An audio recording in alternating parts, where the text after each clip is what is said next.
1, 2, 3, 4.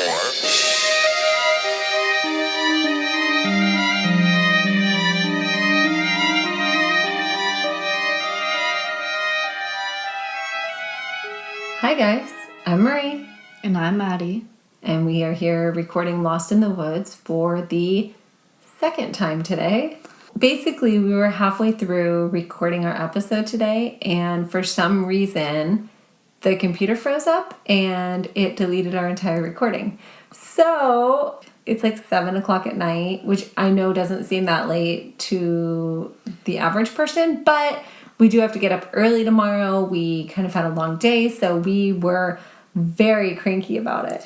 We're getting over it. We're moving on. So, how's everyone doing? I hope everybody's being safe and keeping sane during this crazy time right now. We have things opening back up where we live, which is super cool. We have restaurants open. I was able to go to the mall today. Yeah, Maddie went to the mall today, which I don't want to do ever. Don't worry. It was not an enjoyable time. The amount of time someone asked me to put hand sanitizer on or pestered me about a mask. Not worth it. Not worth it. Well, it wasn't. I really think mall is worth it no matter what. No, but everyone was also staring at me like a bad mom walking through the mall with my child, both of us unmasked. So she took Phoenix with her, and they do look a lot alike. I think they look like sisters, but apparently a lot of people think she's like a teen mom, which she would have had to have Phoenix when she was, 14? So today we are talking about the death of Toni Henthorn. So I don't know if you guys have heard about this case or not. It might sound familiar. It's a very publicized case. I think Dateline did something on it. 48 Hours did something on it. And you'll kind of see why it's so popular and why so many people have talked about it.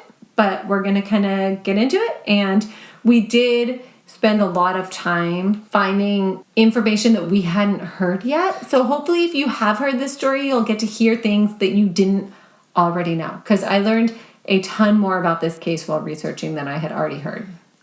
Oh yeah, and by the way, if you happen to hear popping sounds or anything that sounds like a raging fire, it's because we have one in our backyard right now.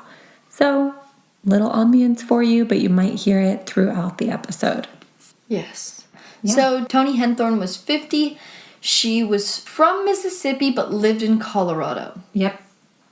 She was an eye doctor and ophthalmologist. How do you say that? Ophthalmologist. She was pathologist. She was an eye doctor. It's fine. She was an eye doctor. Okay. Anyway, so she was also an accomplished pianist who sung in the choir at church, and she was married to a man named Harold. Like Harold in the Purple Crayon. Love that book. That was one of your favorite books. So the two had actually met on a Christian dating site in 1999. I'm mind-boggled that there were dating sites in 1999. I don't know. Yeah, I don't exactly know why, but it just... I don't think it was like an app on the phone. It was, you had to go to your computer and you had to like log into a website and stuff. Okay, so both had been married before. Her marriage ended in divorce, and his wife had actually died in a car accident. So it kind of seemed that they were both getting a second chance. And they married only 9 months after meeting. Like we said, she was an eye surgeon, and he was actually a wealthy fundraising consultant for nonprofits like hospitals and churches. So they both had successful, established careers at this point in their lives. So then after years of trying, they had finally had their daughter named Haley. This was kind of a big deal. They both wanted children. They'd both been trying for children for a long time. So this was a very happy event. And the family enjoyed golfing and snowshoeing, skiing, hiking, all those fun outdoor activities. Although Toni could not actually ski anymore because of her knees. She had bad knees. So for their 12th wedding anniversary, which was in September of 2012, Harold started planning their anniversary trip to the Rocky Mountains. And this was going to be a surprise trip. So Harold had asked Toni's coworker Tammy, don't get it confused, I know, Toni, Tammy. So Tammy secretly cleared her schedule so they could have the trip as a surprise. So basically he came into her work on a Friday. She thought she had patients all afternoon. And then they put him into an exam room, and she went in like he was a patient because she thought he was a patient. And they were videotaping it. It was like this nice, fun surprise. But he had even packed her bags for her, which maybe I have control issues, but I But I would not want someone to pack my No, bag. I want to pack my own bag, thank you. Okay, so they headed off to the Rocky Mountains. They stayed at a nearby lodge, and at 1:45 p.m. the next day, they headed up the Deer Mountain Trail. A little about this particular trail. They had originally planned on hiking the Bear Lake Trail, which was a half-mile paved handicap accessible trail. So very easy. Basically, it's a walk. You walk out, you see some views, you call it good. At the last minute, to avoid crowds, they changed their mind and decided to hike the Deer Mountain Trail, which was a lot harder. A lot harder from the Bear Lake. Yes. From the deer. So not hard for us, but hard for somebody with knee problems and hard for somebody who was maybe planning on a much easier hike. Yes. So this one was 3 miles, 1,200 feet in elevation gain, which would have been difficult for Toni, I would think, with her knee issues. Yeah, she had 3 knee surgeries, so I would assume. Yeah, she was a basketball player back in the day. So she was really big into sports. She did have a lot of knee issues, so it might have been a more difficult one for her. But after hiking a ways, they actually left the trail. And what have we said about this? Don't go off the trail, you guys. You die. You die if you go off the trail. Not everybody dies when they go off the trail. Everybody but don't dies. go off the trail. When they left the trail to head for a viewpoint, Toni actually ended up falling off of a 140-foot cliff. Oh, I can't. The fear of that, I cannot even imagine falling off of a cliff like this. Yeah, no. The last picture on her camera was taken at 5 o'clock. Which is around the time that Harold had claimed Toni fell. Right. So he said that it took him about 45 minutes to hike down to where she had landed. Which I feel like could be an accurate... Yeah, honestly, it would be really difficult. If I can find a picture of this cliff, I'll post it. But it's very steep. It would be very difficult to traverse down to this when you don't have a trail and when you're panicked because your wife just fell off of the cliff. What does bother me about this is that his call to 911 didn't come in until 5:55 p.m. Which, I'm just saying that if I were to watch my wife fall off a cliff... You would call 911 immediately. I would call 911 literally when she fell. And the reason he claims that he didn't call 911 is that he didn't have service.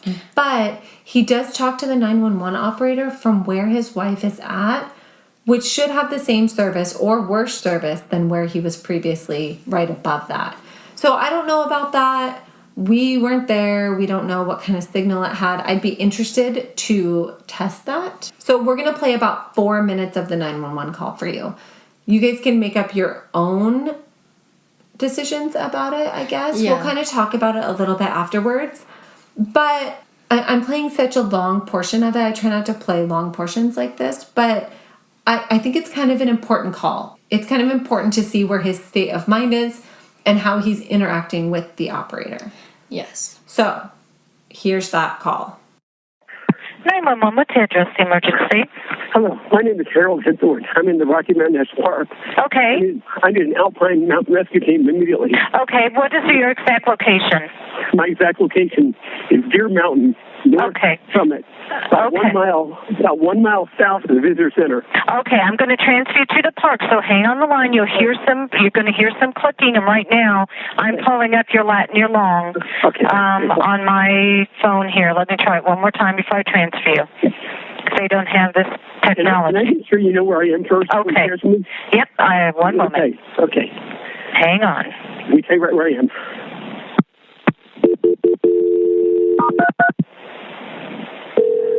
And I'll introduce who we are when they pick up the phone. National Park. This is Estes, and we have a gentleman on Deer Mountain. Go ahead, sir. Thank you. My wife has fallen from a rock on the north summit of Deer Mountain on the Deer Mountain Trail. And she's in really critical condition. She's had a bad fall. How far did she fall, sir? 30, 40 feet, 30 feet. 30, 40 feet? I think 30 feet. 30 feet. Are you with I her can't now? be sure. I am. Let me be sure that you know my location first. Where the cell, I have really bad cell coverage. Okay.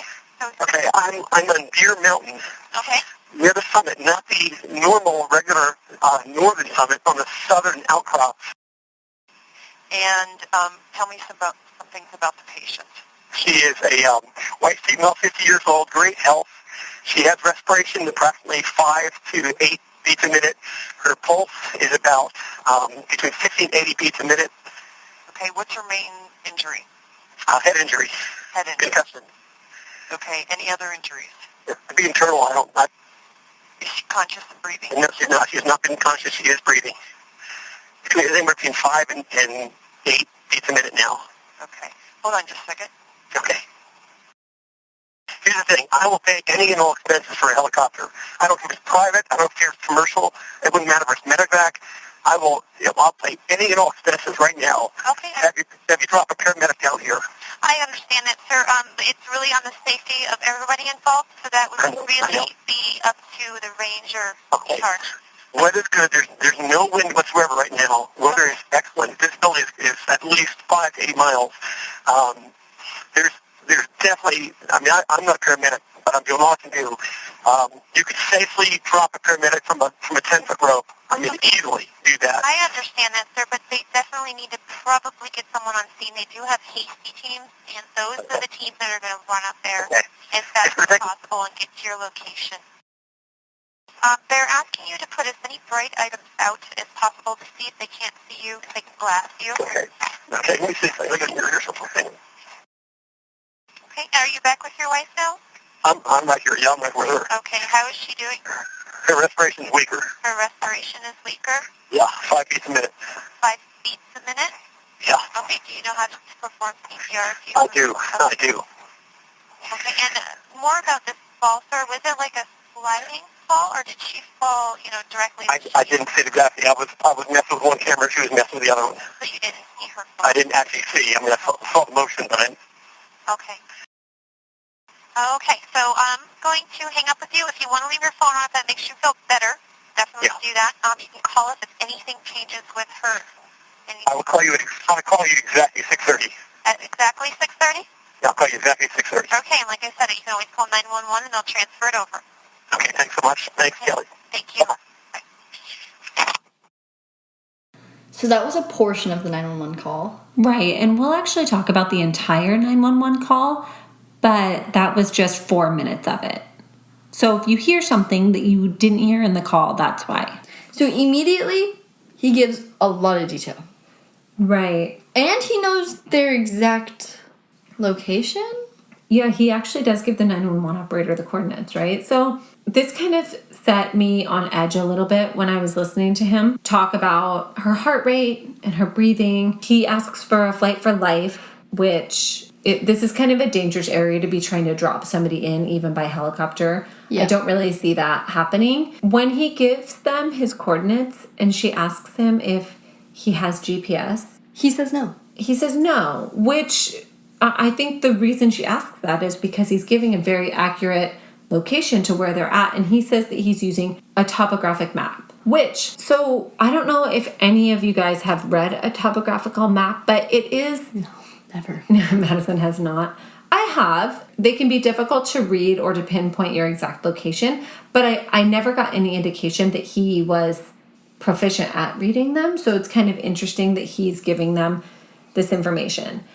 It would take the first ranger hours to get to them. And you guys, it's starting to get dark by this point. At 6:15, Barry, Tony's sister, received a phone call. Harold yelled at him to check his phone. He said it twice, too. Yeah, like, check your phone. And then he hung up. Barry finds his cell phone, and he had a bunch of messages from Harold. And I'm going to read you these messages because I find them kind of strange. Apparently, Harold likes his ... which I've always thought are kind of strange. It's an old person thing. I don't know. I don't use ... in mine. No, I didn't call you old, did I? Oh, thanks. Okay, so this is basically what he says. The first message. Barry ... urgent ... Toni is injured ... in Estes Park ... fall from rock. That's message 1. Message 2 is critical ... requested flight for life. Number 3, EMT Rangers on way. Number 4, please come to Denver next flight. Number 5, low cell bat. Number 6, please return message. To which Barry responds, got message, do I need to call for help? It's kind of strange. I think this exchange is kind of strange because if I was in this situation, and I know everybody handles stress differently, but if I was in this situation, 1, I probably wouldn't be texting anyone. No. 2, if I had to call Barry to get him to look at his phone, I would have just told him what was going on. Right then and there. Why would you tell him to check his text messages? And then 3, if I did send a message, I would have sent the message and then been done with it. Why does Barry need to respond? You do not need to be worried about what Barry's doing right now. You need to be worried about what's going on with your wife. Your dying wife who just fell off a cliff. Right? So that's kind of strange.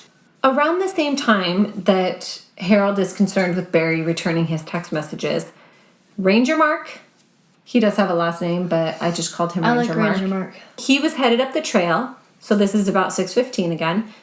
He has a 40-pound pack.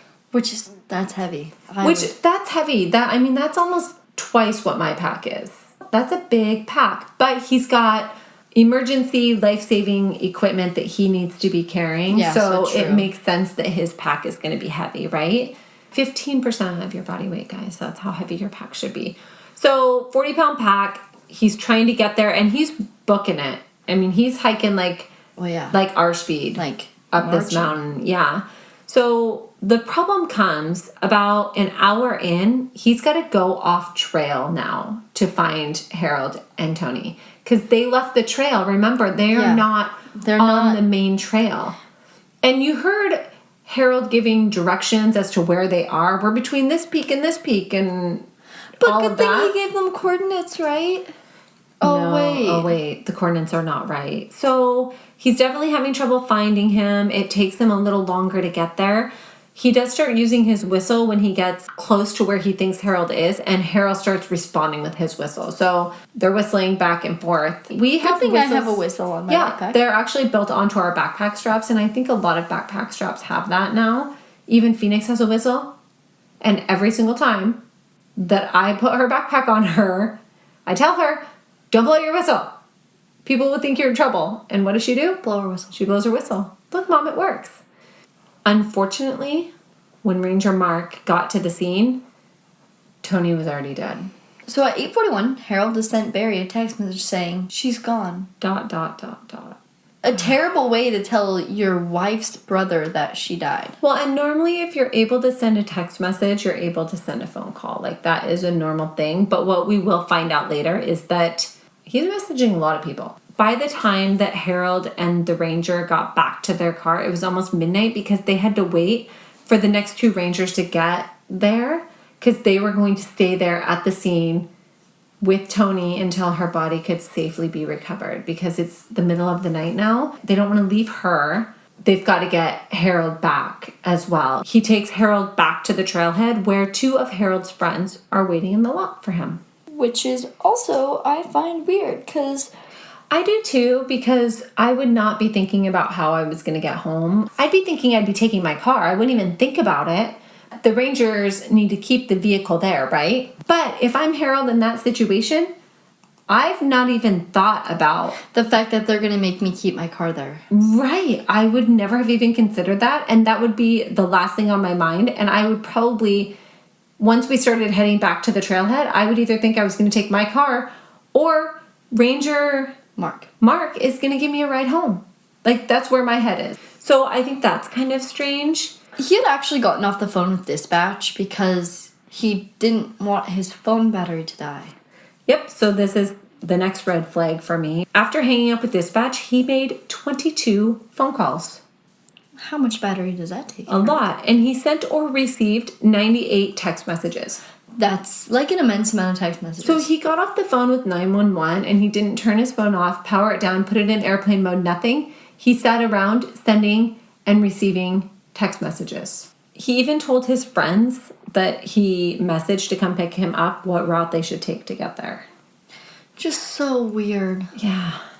So, initially the story was that Toni was lagging behind when Harold tried to find her and realized that she had fallen off the cliff.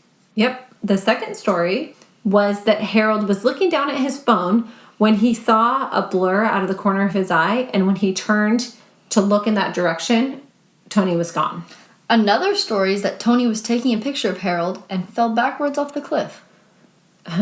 Another story was that she had seen some wild turkeys and was trying to get closer to them, which, I'm sorry, a wild turkey might be rare here. We don't really have wild turkeys running around. Oh my god, on if our I saw a wild turkey, I'd be like, what the actual hell is going on? I'd be kind of scared. I'm kind of scared of turkeys, though. I would be It's a long concerned. story, but I'm kind of scared of turkeys.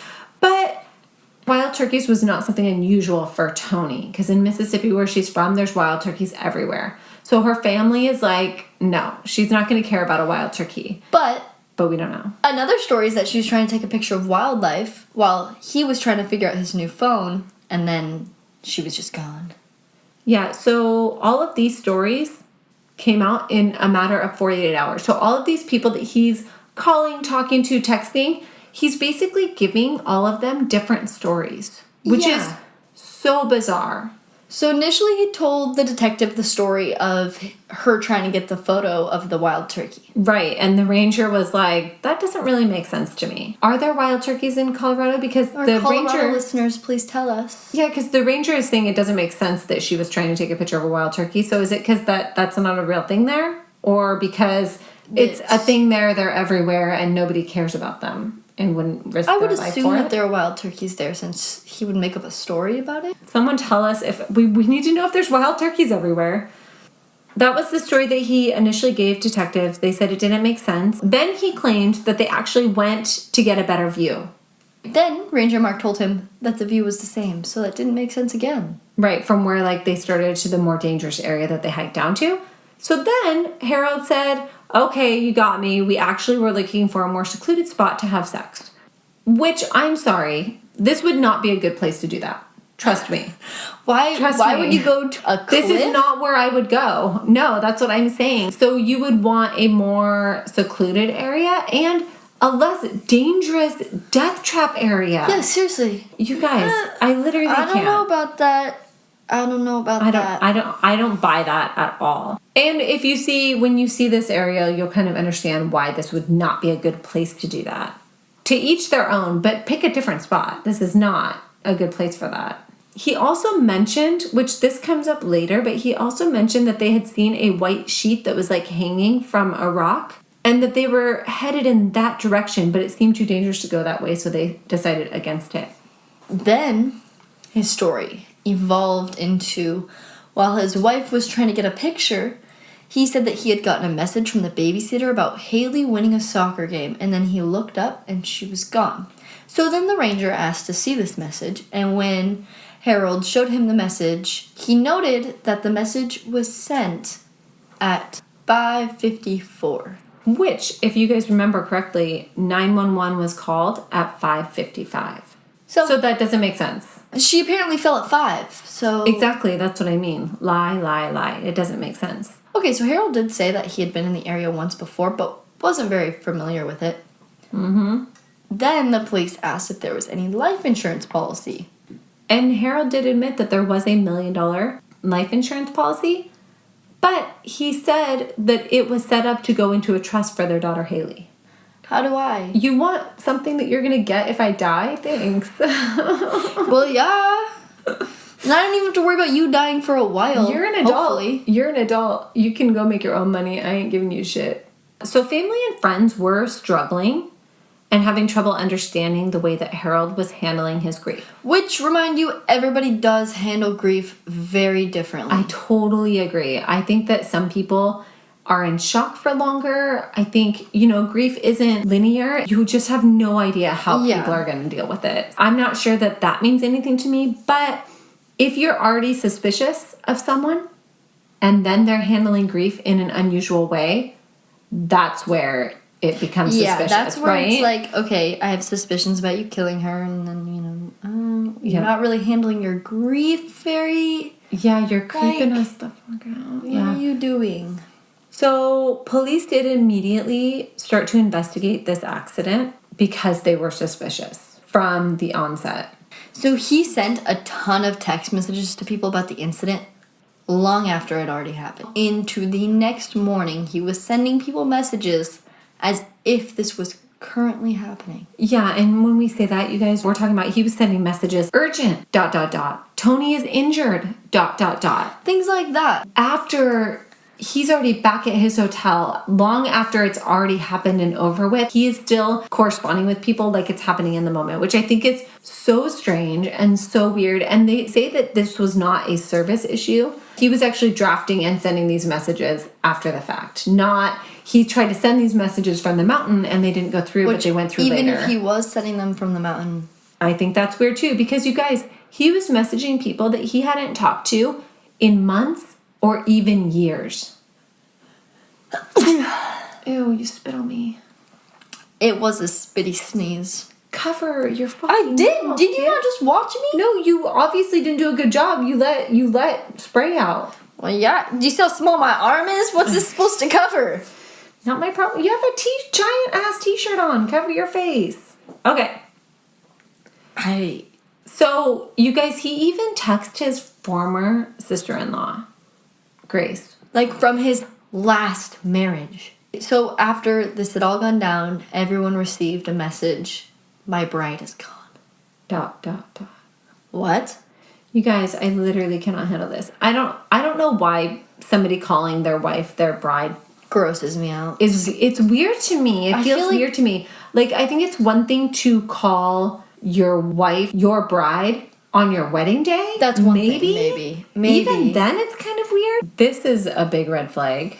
Nail in the coffin. Yeah, so the ranger who actually searched the Henthorne's vehicle, she found a map of the park, and there was an X in the same spot where Toni had fallen off the cliff. So when you look at this picture, and I'll post it, it looks like it says here, and there's an X on the map, and it's in the exact spot where she fell. I don't like that. It's a little suspicious for me. Yeah, I don't like it. Her autopsy. Mm-hmm. So she had lost 1/3 of her blood from a head wound.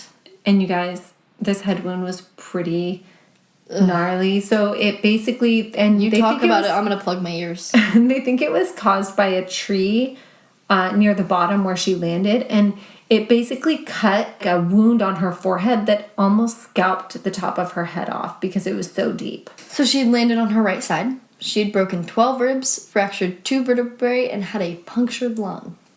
Yeah, and this is super disturbing. So her shoes were actually found near her body, but they were still tied, and had actually, the force of her hitting the ground had knocked her shoes off. I do not like that.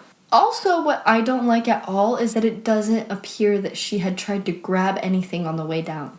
Okay, so this is interesting. When you slip and fall off of a cliff, you tend to be kind of close to the cliff edge, right? Yeah. So you reach and you claw and you grab for anything that you possibly you can hold on to stop yourself from falling. Yes, and if you are pushed off of a cliff, you tend to be propelled back away from the wall of the cliff, so you're unable to reach and grab for anything. She had no severe damage to her hands. Like, everything seemed fine. There was no distress on the cliffside where she might have grabbed or hit along the way on her way down. Yeah, because if you, slip off a cliff, you're not... Right? So when I was backpacking in Utah and I had to go down that really huge cliff, which was probably actually about the same size. The same size. It was huge.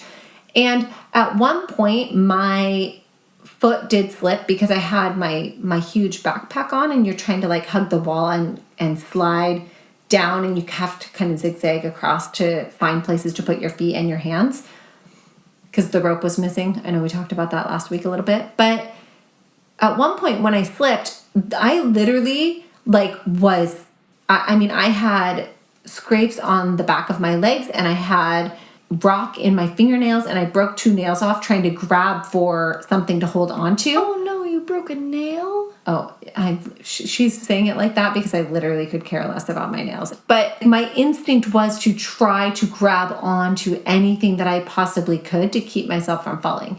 So I think it's interesting that there was no sign of that. So her death was ruled as undetermined, which they have the option, right? Homicide, accident, undetermined. There's one more. I have no idea. Okay. Suicide? Maybe. Oh, it might be suicide. So, but they chose undetermined because they could not determine whether it was a fall or a push. So I do have a little baby theory on this particular incident. Is the last picture that's taken of Harold, he's standing on said cliff and he is holding onto a tree branch, kind of like for dear life it looks like. He takes a picture where he's looking out at the view, and my thought is that maybe after Toni took this picture of him, he insisted on taking one of her in the same spot. So and when her back was turned to him. Yep. Because Toni, and we'll talk about this later, but she had trouble telling him no. He was very controlling and very dominant in their relationship. So if he insisted on going on this trip, if he insisted on taking this picture, she would go along with it, even, changing their hike trail. She would go along with it probably. When they interviewed the 911 dispatcher that had talked to Harold, she had a lot of red flags with their conversation. Yep. She couldn't hear him go through any of the steps of CPR. Yeah. Which, if you guys have ever given somebody CPR before, it's hard. It's hard, and it's tiring, and it's a very stressful thing. And so along the way, she's like, do you want me to count for you? Do you want me to do this for you? And he really doesn't seem interested in her help at all. And he doesn't sound winded like he's been giving her CPR either. Yeah. That was kind of a red flag to her. And she's actually coached over 240 people through CPR on the phone. And never has she had this situation where she felt like he wasn't actually giving her CPR. She had no damage from CPR. Which a lot of times that does happen in CPR when it's done properly. Also, this is kind of interesting. And maybe me and Madison are not lipstick wearers, but maybe some of y'all can let us know about this. Her lipstick was not smeared or smudged at all. Which, I'm sorry, if somebody's giving you CPR, I don't care how good your lipstick is, I feel like it's not going to be in perfect condition on your lips. So you can see in the pictures before the fall that her lipstick is intact. It looks good, right? She's a lipstick wearer. And it still looks like that when the Rangers get there. Is there a magical lipstick that just would not come off during hours of CPR? Because if there is, anybody who's a lipstick wearer should probably look into it. They also determined that she most likely died 20 to 60 minutes after her fall. Which, you guys, he doesn't even call 911 until almost an hour after her fall. So my question is, was she even alive when he called 911? Also, he had moved Toni's head so that her head was not elevated. Yeah, so he said that he moved her body to a more flat location to perform CPR. But when he moved her into a spot where her head was actually lower than her body, which, if you know anything about first aid, which he claims to be certified and has bragged to people about knowing first aid and CPR and all of that. So it's kind of a strange thing for him to do, and that also was a red flag for investigators in this case. So the Monday after she died, Harold called in all of the insurance policies. Which, by the way, was not $1 million for their daughter. Not even close. We'll get to that later. Yeah. Also, within 5 days, Toni had been cremated. And this really went against the wishes of her family. Rubs me the wrong way when that happens. When something goes against the family's wishes. Yeah, and to play devil's advocate a little bit, I could see a husband and wife maybe talking more about something like that than a family would necessarily talk about it. Investigators also at this time learn about a little incident that happened in 2011. This actually happened at the couple's mountain cabin. The story comes out that at around 10 p.m., Harold was doing some construction. Why are you doing construction at 10 p.m.? I don't know. And a heavy beam fell on Toni. Her vertebrae was fractured, and she even had lingering numbness in her left hand from this incident. There were multiple stories that came out about what happened. Once again. Shocking. But it was ruled an accident. Toni had said that she was under the deck picking up stuff at Harold's request when the beam had struck her. She said that if she hadn't been bending down to pick something up when the beam hit her, it would have actually hit her in the head if she hadn't been bending down at the time. and she believes that it would have killed her. Okay, so their friends Lee and Rory said that Harold had been acting strange. Well, and I think Lee and Rory are the ones that came to pick up their daughter, Haley, in order for him to take Toni to the hospital when this incident happened. Oh, okay.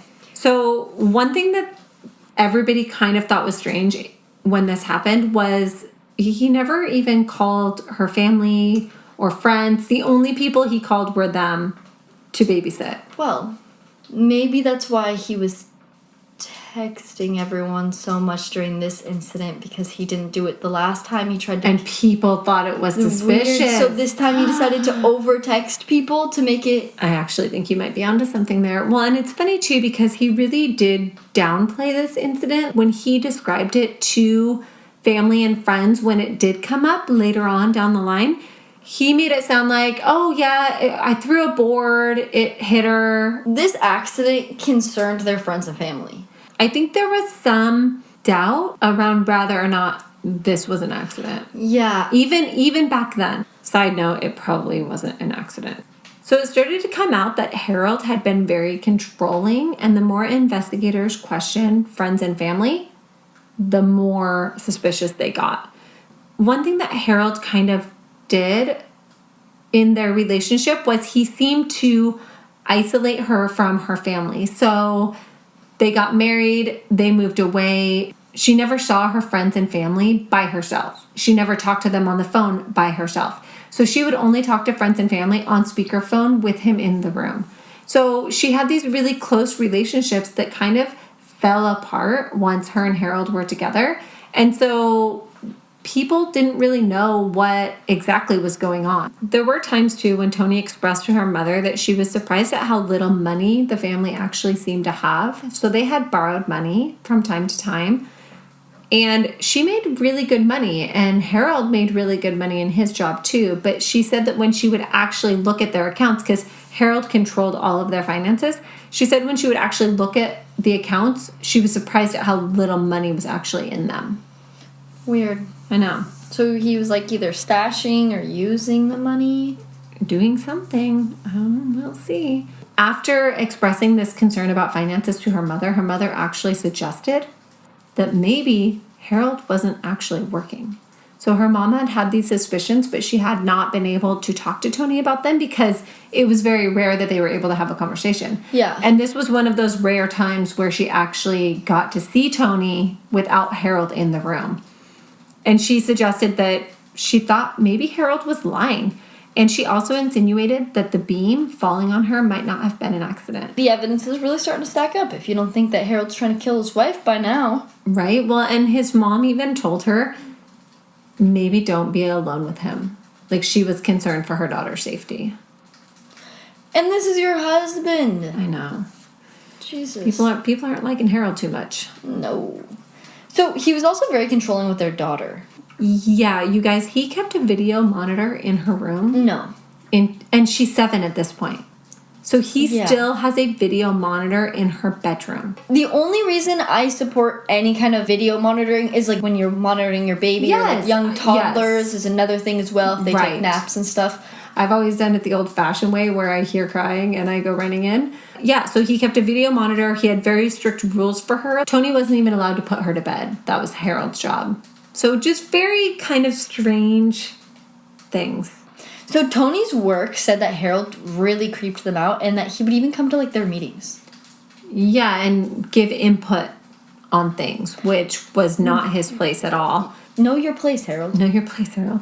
Toni also wasn't allowed to take patients out of her normal schedule without checking with him first. Like, this was a rule in the office. Toni's father, Bob, his response to the news that his daughter had fallen off the cliff was he pushed her immediately. If that is a parent's immediate reaction... Concerning. Very concerning. Very concerning. So this is kind of crazy. Law enforcement received 16 tips suggesting that police investigate the fall. 16 people in Toni's life thought this is not an accident. That's crazy. That's 16 people. Crazy. Oh, this is kind of weird. When Toni was found, The diamond from her ring was missing, which is $30,000, by the way. Yeah, so very expensive. Like, it's her center diamond from her engagement or from her wedding band is missing when she's found. Investigators scour looking for this diamond. They're wondering where it went. Could it have fallen? Because there was no significant damage to her left hand. So, like, why would her diamond fall off? Well, and diamonds can get dislodged depending on how they're mounted and things like that. So that doesn't concern me very much. But get this. Harold had been getting a ton of questions and pressure about this diamond because the FBI did not believe that she had lost it in the fall. So they're pressuring him about this diamond. And then the next time they go out to the crime scene, the diamond is just sitting right there, visible in plain sight out in the open. And this is after months of it being missing. So basically what I'm hearing is that he took the diamond out of her ring so that no one could, like...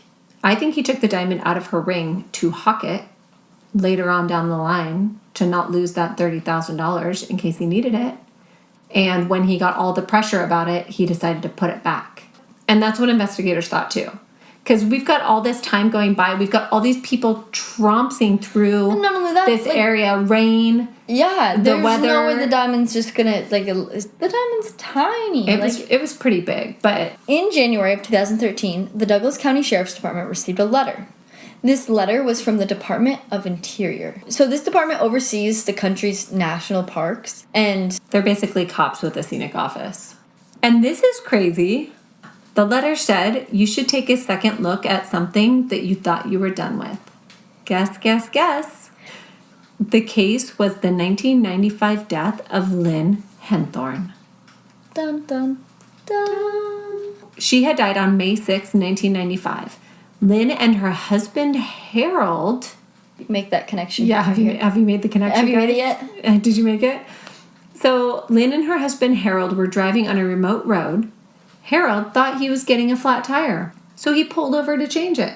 That seems logical, right? Somehow, the Jeep would end up falling on his wife. And this, wait. This death was ruled as a car accident? Nope, he just told people it was a car accident. But it was ruled as an accident. So this is what happened. They pull over to change they call it a soft tire. It's not actually flat. And actually the tire that he's replacing it with is about the same as the tire he takes off the car. But at 9:30 p.m., a local mechanic, that seems like a good person to have in your corner when you're on the side of the road with a flat tire, right? Yeah. Drove by and asked if they needed any help. But Harold declined. In that situation, for me personally, I'm thinking, oh, some guy pulls up next to me and says he's a mechanic and needs to help me change my tire. Oh, yeah. And then I'm like, wait, no, I would definitely decline that. I would definitely just climb into my car and call somebody I know and not get out of my car again. Not only that, but they don't have cell phones. They are on the side of the road. They're in a very remote area. So the mechanic asked him, well, can I at least shine my headlights for you? Because all Harold had was a tiny flashlight. And again, Harold declined. Okay, I would take that. I would take the headlights. Right? 30 minutes later, Harold flags down another vehicle telling them that his car had fallen on his wife. What's your wife doing under the car? Yeah, good question. The occupants of this vehicle are actually able to lift the car off of Harold's wife. Sometimes people have superhuman strength. Well, and I think there was like 3 or 4 of them in the car too. That makes sense. So they lift the car off of her. She's unresponsive. And against Harold's protest, they began CPR. He said no? He didn't want them to touch her. He was like, no, don't touch her. He did not want them to perform CPR. One of them went to call for help, which they had to drive about 2 miles away to call for help. The temperature was so cold by this point that 2 of the men took off their coats and placed them on Lynn. Harold kept his coat on, though. They were actually able to get Lynn breathing again. But she would still die at the hospital. Harold's story would change multiple times. Wow. Okay? This is incredible. It's like a broken record. The first story was that Lynn was holding the lug nuts when one rolled under the car and she went to retrieve it and the car fell on her. Another discrepancy was he told one officer that they were headed to dinner and he told a different officer that they were coming home from dinner. Okay, that's kind of like that could be stress-induced, right? Yeah. Another thing that he said was that when he was throwing the flat tire, or the not flat tire, into the back of the car, that's how the car came off of the jack and landed on Lynn, because she was under the car. So police had taken a picture of a suspicious shoe print on the top of the Jeep's fender. Mm-hmm. They also made note of the shoes that Harold was wearing at the time, but they never compared the two. 48 Hours actually did a reenactment on this scenario, right? So they've got a similar car, they've got similar... I think they even went to the same spot maybe on the road.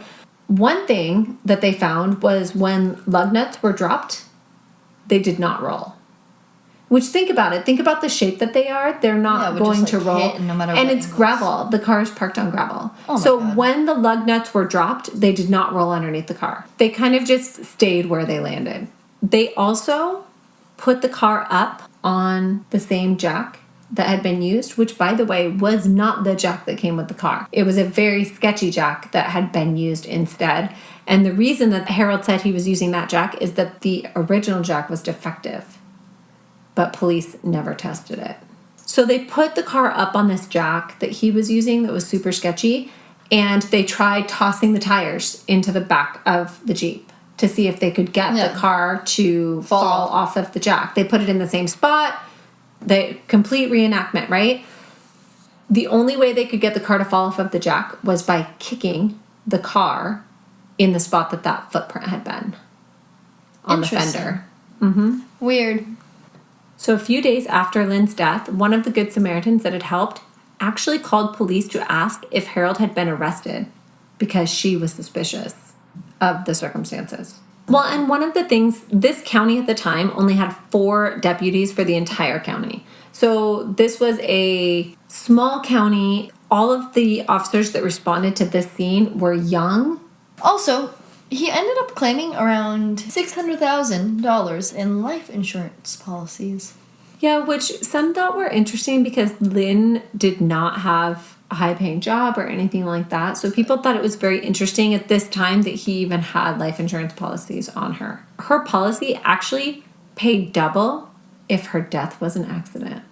Another terrifying thing, police actually found a life insurance policy for Lynn's sister Grace for $400,000. Harold had forged it, and Grace had no idea that it existed. You know what? I'm not saying when I get married I'm not going to get a life insurance policy or something like that. But I'm not getting a life insurance policy ever. I'm definitely not getting I'm not letting anyone talk me into a life insurance policy. Yeah, sorry. If my husband ever comes up to me and was like, hey, we should get some life insurance for you. Nope. No, thank you. No. I wonder if there's a database where you can check to see if anybody has life insurance policies on you. Somebody make a database. I'm going to need to check it. Get life insurance policies at your own risk, I guess. I don't know. But I need a database where I can check to see. Do I have a life insurance policy that I don't know about? I want to know. Yeah, we want to be able to check it, guys. So somebody come up with a database for it. I don't know how that would work. I don't know. I don't even understand. Insurance companies would be required to file their life insurance policies on a national database where police or anyone else can have access to them. No? I think that sounds like a great idea. In December of 2014, the manner of Lynn's death was changed from accidental to undetermined. It's about time, guys. Obviously, it started to come out that he was very controlling in their marriage. That sounds familiar. Yeah, right? Mm-hmm. That's what I'm saying. He also wouldn't allow Lynn to talk to anyone without him being part of the conversation. Not only that, but her family and friends were having a lot of trouble accepting that she would just crawl under a jacked up car. For any reason. I wouldn't even crawl under a jacked up car. Even before hearing this story, I don't think I would crawl under a jacked up car. No. That just sounds like a bad idea in general. Yeah, no. Federal authorities also determined that Harold wasn't working and hadn't been for about 20 years. 20 years? That is impressive. So he had 0 income coming in. Police then discovered that Toni actually had $4.7 million in life insurance.